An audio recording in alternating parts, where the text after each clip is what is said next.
what's good fame it's your boy Bella sasa do benga mana tsoka futa mana so ndiro hunzo ndizvere zvamana antaita such a post chake achitase achitora danzi da report to police this and that stuff and I'm saying so I post up pa Facebook obvious pane comment section live yake comment live yake content so isusu wana kuona tofara comment ne then I saw comment yangu ndazonzo sungwa mfana unzwe stireke na mse ina taiti chikoro ne beef zetu takatoyengana then kasista kake bakandipindura palingirini baba kai bakandituka comment rapa pena danzi uri kamba ufoita zvakaita so live kuverenga mega man comment uri kamba aufoita chirwadzwa nevanhu ndorwadzwa neiko na taiti ndorwadzwa neiko nesi taiti se brother rako ndorwadzwa neiko indawa midongotowanisa content imi midoti tiyozokutuka ipadingi panapa soda izvozvo ngeti ngovudza vanhu ndizvo here ndingokuexposa mumwe wangu right so iyi ndio Facebook yake ndio zvaandipindura comment section nava ndasiyana nazvo kati apo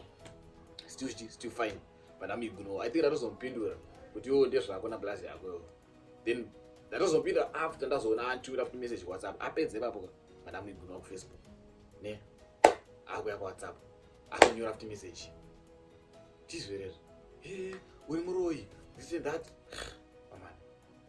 saka ndio zvamunoitira vanhu vesa kukomenta munovateerera kumainbox kwavo minovatuka waibhona pindo Facebook topedza na Facebook bo saka wakunitera kuWhatsApp kwangu kuti unondituka here kundoziva kusonza kuti ndinoroya nini ndichaitei this and that munhu akaitirwa zvakashata unoibve iyo blazi yako ndakaivenga vakandipa cooperate waito tovhasa channel yangu blazi yakoyo nhantombozvaita hantovafarire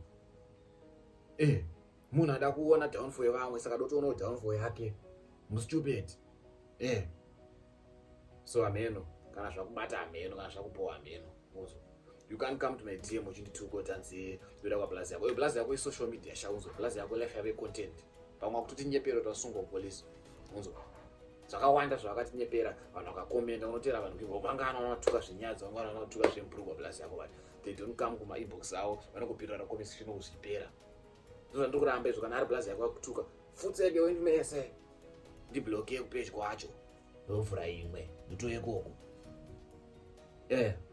handisi munhu wekutukana navanhu pasocial media ngori munhu anongoyozobloka but kana zvakuda izvozvo kutituma kuti yozotukana vanhu tiyozokutuka panapa asi kunakirwa nazvo kama zviziye izvozvo tazviro tikutuke ya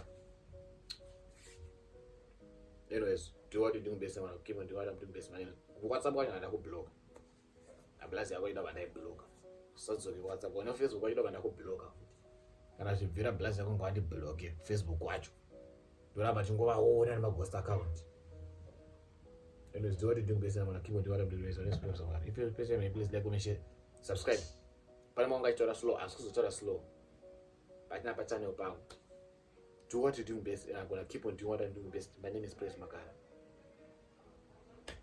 I'm the next upcoming blogger Zimbabwe.